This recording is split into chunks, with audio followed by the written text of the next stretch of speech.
The train you almost missed. Real English. Listening for true fluency. The train you almost missed. You're running through the station.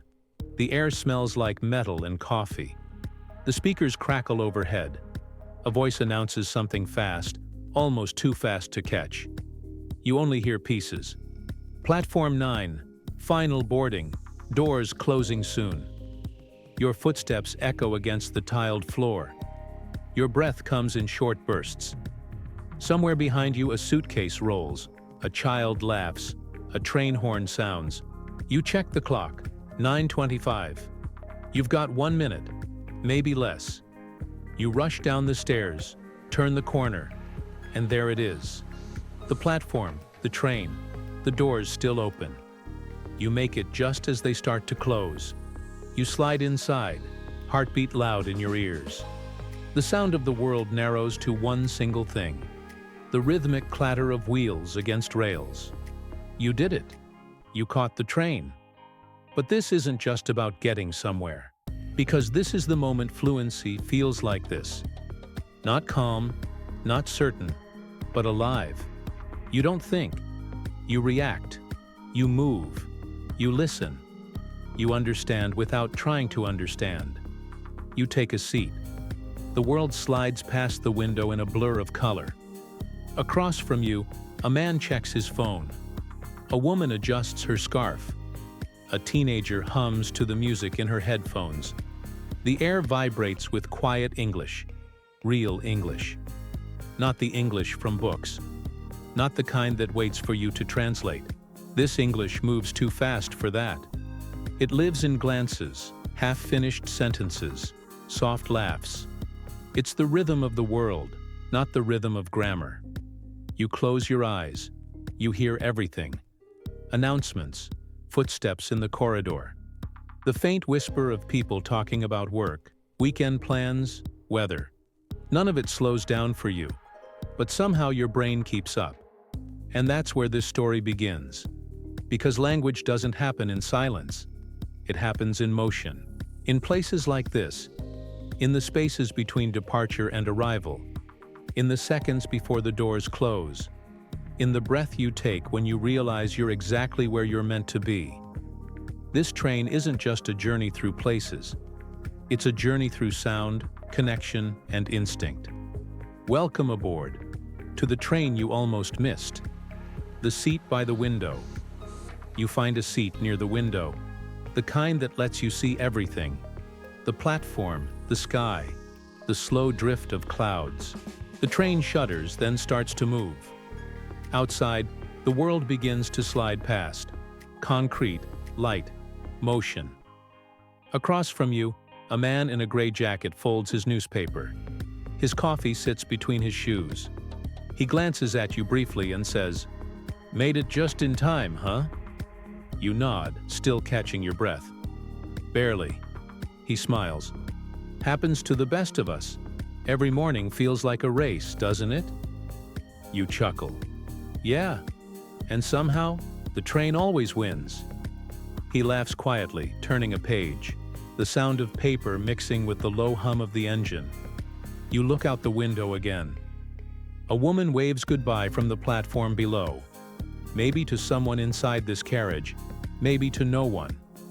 The voice over the speaker says, "Next stop, Eastbridge Junction." The sound is soft, clipped, neutral, the language of travel. You realize something. You're not translating the announcement. You're hearing it. The man across from you speaks again, eyes still on the paper. "You heading far?" You answer without thinking. "Just out of the city for the day." He nods. "Good call. Fresh air. Fewer emails." It's small talk, but it feels easy. Every sentence flows naturally. No inner voice translating, no delay between thought and sound. The train rocks gently. A mother and her child sit 2 rows ahead. The kid asks, "Are we there yet?" And the mother answers, "Not quite, sweetheart. Look out the window. See those fields? That means we're close." You listen, not because you have to, but because the language feels alive. There's something musical about it. The way her tone rises at the end of the question. The way her "not quite" sounds soft, almost like a lullaby. You realize how much emotion lives inside everyday English, not in the words, but in how they're said. A ticket inspector appears. "Tickets, please." You hand yours over. He scans it and nods. "All good. Enjoy your trip." 2 seconds. That's all it takes. A complete conversation. Simple, natural, fluent. The man across from you closes his newspaper and looks up. You ever notice how people on trains always look deep in thought? You laugh. Maybe it's because they finally have nowhere else to be. "Yeah," he says. Something about motion makes people honest. The train glides into a tunnel. The light fades. Everything goes dark except the reflections on the window. Faces illuminated by screens and thoughts. You see your own reflection too. You're calm, focused. Inside this rhythm, you belong. Then, light again. The train bursts back into the sun. Outside, hills roll by, gold and green. You take a deep breath. This isn't a classroom. This isn't a lesson. It's a conversation with the world, spoken in English, lived in feeling. The man next to you folds his paper completely now, looks out the window and says softly, "I almost missed this one today." Funny how that happens. You nod, smiling. Sometimes the best journeys start that way. The voices in motion. The train hums steadily like a heartbeat. The rhythm of the tracks becomes background music, soft, hypnotic, alive. Outside, the countryside opens wide. Green fields, quiet houses, the occasional burst of color from wildflowers near the tracks. Across the aisle, 2 friends are talking. You can't help but listen. Their conversation is full of laughter, interruptions, half sentences, real English. "So wait, you told him that?" "I did. I literally just said, 'Look, if you're gonna be late, at least bring snacks.'" Classic you. What did he do? Showed up empty-handed. Of course. They both laugh loudly. One of them wipes her eyes. "God, I can't with him anymore." You don't understand every word, but you feel it. The rhythm, the tone, the energy. You're not chasing meaning. You're catching emotion. Behind you, a soft voice speaks. An older woman on the phone. "Yes, love, I'll be there soon. Just make sure the oven's on low. And don't burn the roast again, yeah?" Her tone is firm but warm, familiar. The sound of love hiding inside irritation. You smile. You know that tone. It's universal. The train jolts slightly as it takes a curve. The light flickers. Someone mutters, "Blimey, that was rough." Another replies, "Tell me about it. Nearly spilled my tea." The laughter that follows is small, unplanned, just like English itself. You glance out the window. The scenery blurs into watercolor, movement without focus. You can't see the words anymore, but you can feel the language around you. Every accent, every pause, every sigh carries a rhythm you're beginning to understand. Then a young man sits down next to you. Headphones around his neck, a backpack full of books. He looks at you briefly and says, "You mind if I sit here?" "Not at all." "Thanks. Full train today, huh?" "Yeah. Guess everyone's running from the same week." He laughs. "That's one way to put it." There's a pause. Then he nods toward your book. "That's a good one." You glance at the cover. The Art of Listening. "Yeah," you say. "Still learning." He smiles. "Aren't we all?" The train enters another tunnel. Darkness swallows the carriage. The sound deepens, echoing metal, rushing air. You hear the faint bass from his headphones. Then his voice. "You travel much?" "Sometimes," you answer, "mostly to clear my head." He nods. "Same. Trains are good for that. The world keeps moving even when you don't." You think about that for a moment. Maybe that's what listening is. letting things move without trying to control them. Letting meaning pass through you, not around you. The light returns. The tunnel fades into sky again. The young man stands. "This is my stop." You nod. "Safe travels." He grins. "You too, mate. Don't miss the next one." He leaves. His empty seat feels oddly full, like his words are still there, echoing softly. The rhythm continues, wheels on rails. You're surrounded by English, but it doesn't feel like sound anymore. It feels like breath, the kind that fills the spaces between understanding and simply being. The quiet compartment. You move through the carriage, looking for a quieter place. The doors slide open with a soft hiss. Inside, the air feels different, heavier somehow, calmer. Only a few passengers here, one woman reading a newspaper, a man asleep with his head resting on the glass, a child tracing raindrops on the window with his finger. You take a seat by the aisle. The train sways gently, rocking side to side like the world breathing. For the first time, you're not trying to listen. You just are. Outside, the landscape stretches wide. Fields blur into villages, each one small and self-contained. Chimneys, rooftops, gardens, smoke rising into the cold air. You think about how everything has its own rhythm. Every sound has its own shape. English, too. You remember when listening used to exhaust you. Every word a small mountain to climb. Every sentence a test. But now, it feels effortless, natural, like background music you've always known. The train slows down slightly. The speaker above your head clicks, and a calm voice says, "Next stop, Westford." Mind the gap between the train and the platform.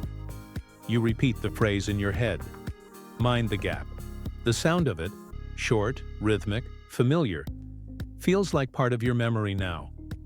The woman across from you folds her newspaper. "Excuse me," she says, her voice polite and practiced. "Is this seat taken?" You shake your head.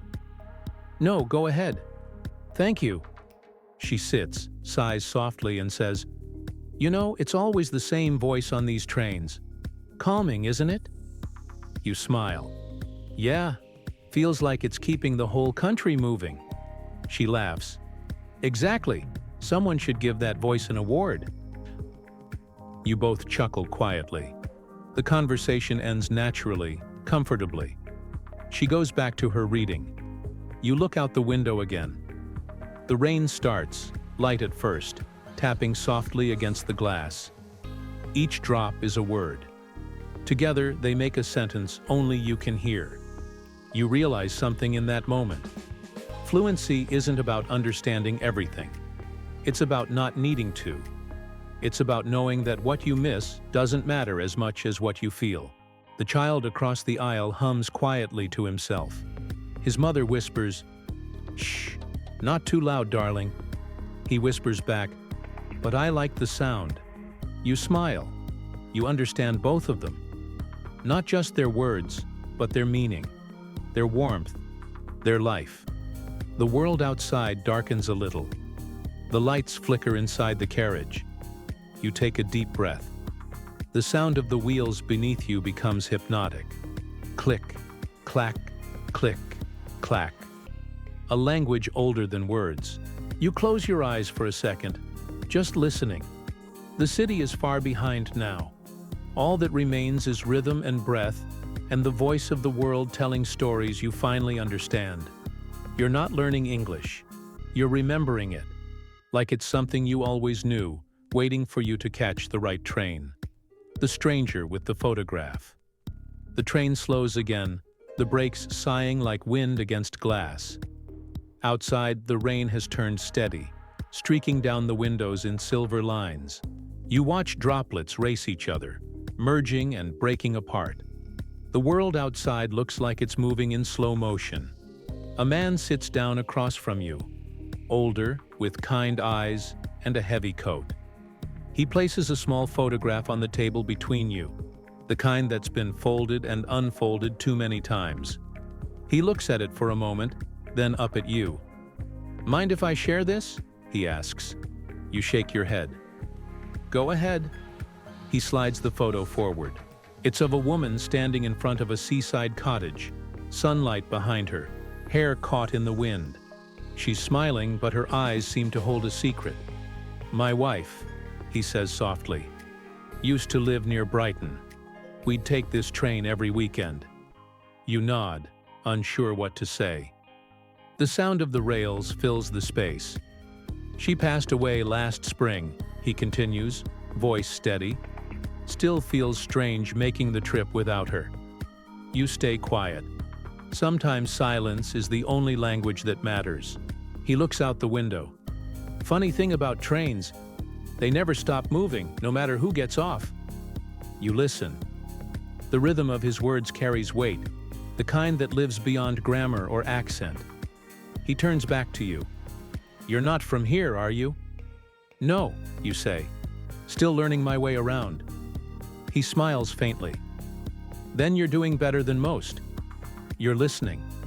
You nod. He's right. You're not thinking about vocabulary, not waiting for your turn to speak. You're feeling what he means.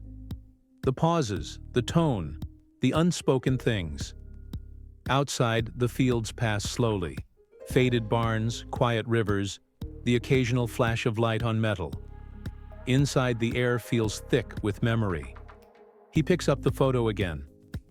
"You know," he says, "she always said learning English was like learning to dance. You start by counting steps, but at some point, you just have to move." You smile. "That's exactly what it feels like." He chuckles softly. Then you're already dancing. The train enters a long tunnel. Darkness wraps the carriage in sound, deep, echoing, endless. Neither of you speaks. You can hear only the rhythm of the rails, the quiet breath between stations. When light returns, he stands, tucking the photo into his pocket. "This is my stop," he says. "Keep listening, son. That's where the language really lives." You nod. "Thank you." He smiles, the kind of smile that says more than words ever could, and steps off the train. You watch him disappear into the rain, his reflection vanishing from the window. You sit there a moment longer, letting his words settle. The train moves again. The seat across from you is empty but not silent. His voice, his rhythm, his memory. They all linger. And in that quiet space between what was said and what was felt, you understand something new. Fluency isn't just about speaking English. It's about being spoken to by the world and understanding without needing to answer. The language of windows. The man is gone, but his presence remains. The rhythm of the train feels heavier now. Steady, grounded, alive. You turn toward the window again, watching the world slide past like a film with no subtitles. Villages blink by. One street, one shop, one life after another. You notice things you wouldn't have before. A woman hanging laundry in the rain. Two boys sharing a packet of chips at a bus stop. An old man unlocking his gate with slow, practiced movements. Every scene has a voice. You can almost hear them, even through the glass. That's when you realize, listening isn't just about ears. It's about attention. It's about noticing the small, quiet stories that language carries between breaths. The train curves sharply. You catch your own reflection in the window, a stranger who doesn't look lost anymore. The eyes are calm, the posture steady. You remember what the old man said, "You're already dancing." The speakers hum to life again. Next stop, Riverstone. Passengers for the southbound line, please prepare to change. The voice is clear. You understand every word, but you're not proud. You're peaceful. Because comprehension no longer feels like victory. It feels like belonging. A woman 2 seats down starts humming quietly. You recognize the melody, an old folk tune, slow and fragile. She's not singing to anyone. It's just her way of passing time. The notes fill the carriage softly, almost blending with the train's motion. Across from you, a young man closes his laptop and stretches. He looks out the window, then says to no one in particular, "You ever get that feeling you're watching a movie, but you're in it too?" You smile. "All the time." He laughs. "Guess that's travel for you." You stop being part of one story and start being part of another. The words echo inside you. That's what this is. Not just travel, but transition. Between languages, between ways of seeing, between the person who used to translate the world and the one who now simply lives it. You lean back. The hum of the train deepens. The wheels hit a new rhythm as the line curves along the river. You can almost feel the landscape speaking. Not in words, in tones, textures, light. You remember your first days learning English. Notebooks filled with phrases, hours of repetition, every sentence a struggle. But this is different. You're no longer collecting words. You're connecting to them. Outside, the rain stops. The clouds break apart. A single beam of sunlight flashes across the glass, flooding the carriage with gold. The woman with the tune hums a little louder now. The young man smiles. The air feels lighter, like the train itself is breathing. You close your eyes for a moment and let it all wash over you. The sound of the wheels, the rhythm of voices, the pulse of a language you no longer have to chase. You've caught it. You're inside it. You're moving with it. And somewhere deep inside, you know, you didn't just catch the train. You caught the language that once kept moving without you. The stillness before arrival. The train begins to slow, its sound softening into a low hum that vibrates through the floor. The movement isn't sudden. It's gradual, gentle, like someone easing a heartbeat back to rest. You can feel the shift, not just in the wheels, but in yourself. Outside, the landscape has changed again. The countryside fades into smaller towns, then houses, then narrow streets full of signs, windows, and light. The sun is setting now, turning the world outside into shades of gold and shadow. Everything looks familiar, even though you've never been here before. People start gathering their things, bags zipping, seats creaking, quiet goodbyes exchanged. You stay seated, not because you're unsure of where to go, but because you want to listen one last time. Behind you, a man speaks softly into his phone. "Yeah, I'm almost there. Pick me up by the old cafe, yeah? Perfect." His accent is thick, his tone casual, his rhythm easy. You understand every word, but you're not translating anymore. You're not even trying. The meaning reaches you instantly, as natural as breathing. Two kids giggle across the aisle. "Don't forget your bag." "I won't, chill. You always forget your bag." Their laughter fills the air. Fast, bright, effortless. It feels like music. The speakers crackle again. "Next stop, Meadow Line. This train terminates here. Please remember to take all your belongings." You repeat the words in your mind, not because you need to remember them, but because you like the way they sound. Please remember to take all your belongings.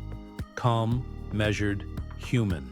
The woman who was humming earlier stands, adjusts her coat, and says to no one in particular, "Lovely ride today." You smile. "Yeah, it was." She nods. "Something about trains makes people quiet. Like the world's talking for us." You think about that. She's right. Listening doesn't always mean catching words. Sometimes it means noticing the silence that carries them. The train begins to glide into the station. You can see reflections of faces in the glass, all of them soft, thoughtful, at peace. It's strange how people change when they know a journey is ending. The doors hiss open, and warm evening air flows in. You don't rush. You take a moment to feel the rhythm of the station, the soft echo of footsteps, the murmur of lives continuing. You realize something beautiful in that instant. Fluency isn't about arriving at perfect English. It's about learning to stay present in its motion, the way trains, voices, and people all move in and out of each other's worlds. You stand slowly. The seat beneath you still holds the faint warmth of the journey. The platform outside gleams under the orange lights. Someone says, "Careful with the step," and you smile. You understand not just the instruction, but the care behind it. You step down. The ground feels solid again, but something inside you is lighter now, quieter, more certain, because somewhere between departure and arrival, you stopped being a learner. You became a listener, and in that stillness before the train doors close behind you, you know, you didn't just take a trip. You learned to hear the world in another language, the station of understanding. The train exhales a final sigh as it stops completely. The doors open, and the sound of life rushes in. Footsteps, voices, echoes bouncing off tiled walls. The platform is bright under the yellow lights, a mosaic of motion and sound.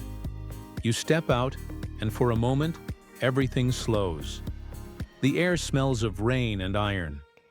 People are everywhere, hugging, talking, waiting, walking fast toward somewhere else. Their voices blend into one living rhythm. The announcements overhead, the laughter nearby, the rustle of coats, the distant hum of another train preparing to leave. You stand still in the middle of it all, listening. A man says, "Mind your step, love." A woman answers, "Thanks, I've got it." A group of teenagers argues over where to eat. Someone calls a name over the crowd. Each voice lands differently, like raindrops on glass. And you realize something simple and extraordinary. You understand all of it. Not because you know every word, but because you feel every meaning. You walk slowly down the platform. Your reflection follows in the polished floor. The overhead speaker announces, "The 9:45 to Southmere is now boarding on platform 3. That voice again. Calm, constant, familiar. For a second, you smile. It feels like hearing from an old friend. You remember the old man with the photograph, the young traveler with the headphones, the laughter, the silence, the rhythm of the rails. Each person spoke in their own way, fast, quiet, imperfect. But every one of them was part of the same language you now move within. And that's when you finally understand what fluency really means. It's not a test. It's not about perfect grammar or knowing every word. It's the moment you stop standing outside the language and start living inside it. You walk toward the exit. The city lights shimmer through the glass doors ahead. Outside, taxis wait, engines low and steady. Someone nearby says, "Beautiful evening, isn't it?" You answer without hesitation. "Yeah, it really is." The voice doesn't surprise you anymore. The words come effortlessly, not rehearsed, not studied, just there, like breathing. You step into the night. The station behind you hums with departures and arrivals, endless motion, endless sound. And in that moment you realize, the train you almost missed wasn't just a ride. It was a lesson. Every stop, every word, every silence taught you something your textbooks never could. You learned that fluency doesn't live in your head. It lives in your heart. It's the pulse that beats between understanding and belonging. You walk down the street, the sound of your footsteps syncing with the rhythm of the city. Somewhere behind you, another train pulls away. The sound deep and familiar. And without thinking, without translating, without effort, you whisper to yourself, "I understand." Because now, finally, you do.